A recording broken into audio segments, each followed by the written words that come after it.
your ball, pop that on the floor, and all we're going to do is like wake up our feet. So we're going to just step on the ball and step off it, move it a bit, and then step on it again and step off. Now I do this all the time in class. It has so many benefits, not just for our feet, but all the way up the chain. Let's move. Right, standing on the ball, getting off it, standing on again.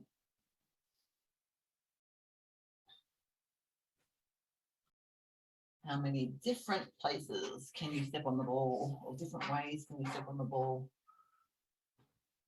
Oh, we're wanting to get all of our bones, our tissues, our joints moving.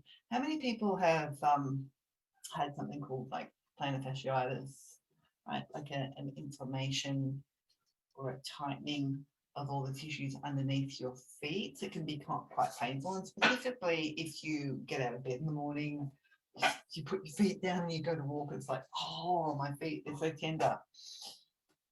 Some simple moves like this can help, right? Because we're moving the tissues around, we're allowing new fluids to keep moving around through our feet, keeping them supple, keeping them hydrated. That's one of the reasons we will do this kind of movement, stepping on the ball.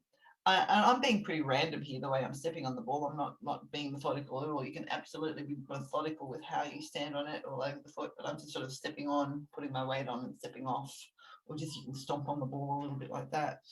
Any way that works for you, and especially like if your feet are tender, if you're having a little bit of grief, pain through your feet, you can be really light with stepping on the ball, or you can even like almost like jump on it, put more weight on. I'll just do a few more on this foot.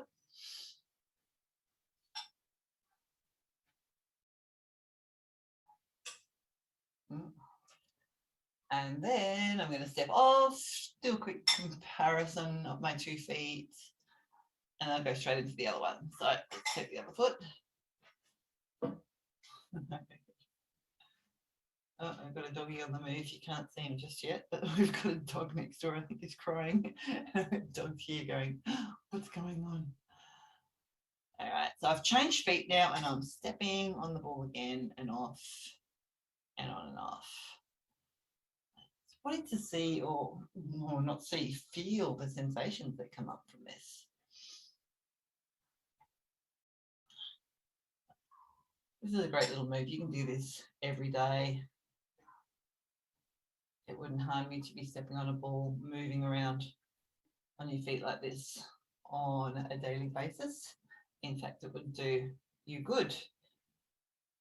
And I always sort of think that this is something that I could do, but usually often forget, right? But this is something that you plan on doing. Well, the best thing to do would be to leave a ball lying around on the floor somewhere, and that will remind you that you might want to be standing on a ball and getting your tissues moving this way. Just sort of blabbing on a bit, aren't I? I'm trying to keep something happening, but what I'll do is I'll just bring a little bit more awareness to my foot, to the standing on the ball. I'll do a few more steps.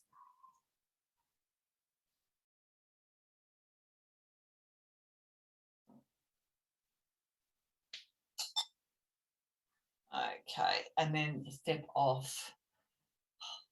Just have a feel in both of your feet. See how maybe connected you feel. I'm feeling really solid and pretty balanced with my feet standing still on the floor. Right, that's me, but notice how it is for you. And then move that ball out of the way. So we don't want to step on that by mistake. And then we're just going to start by getting some movement in our hands. So get your hands together, like intertwine them like this, clasp them together, squeeze them. And you can just bend your elbows out to the side. And we're going to do some circular movements with our hands and wrists. So we're just going to try and take your hands in a circular fashion and see if you can do as big a movement as possible, or as big a circle. Now I'm keeping my palms, my wrists together as I do this movement.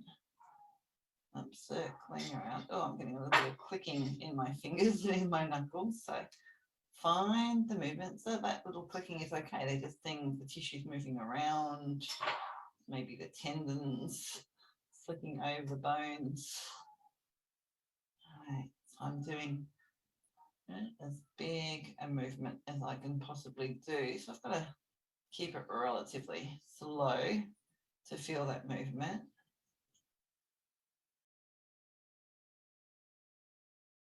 And then I'll go the other way. So I'm just changing directions, doing the same movement.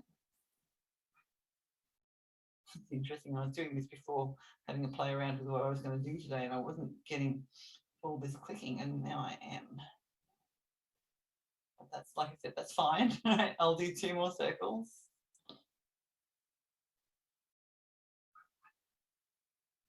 And then I'm going to let go and have a bit of a shake of my hands. Just sort of shake them on out. Shake, shake, shake, shake, shake. Okay, and then you're going to take yourself on over to a wall space. So you want a solid wall. And if you have a door,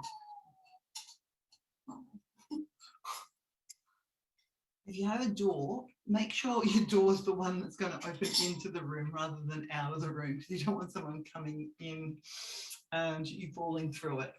So I'm trying to set myself up as best as I could for you to see me. Maybe I can come on over here.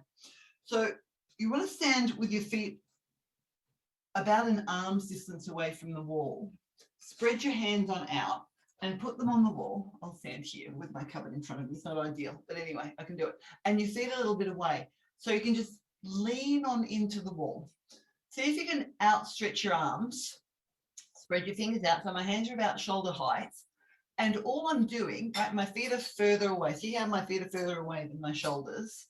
Right, so I can actually lean into the wall and let my arms take some of my body weight. Now, if it gets too much for your hands, you can always bring your feet closer in so there's not so much weight on your hands and arms.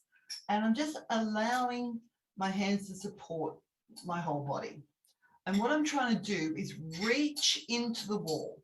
So I'm reaching, it's like I'm trying to push the wall away, but I'm reaching with my arms into the wall. And then as I'm reaching, what I want to start to do is move my spine a bit. So I'm just going to drop my head and just around my upper back. Now, it's not a huge movement. You won't see a lot with my body, but I'm just trying to round my back, as in keep reaching into the wall and pushing the wall away. And I'm just going to do some little movements where I'm moving my spine. Now, I think you can't really see that at all.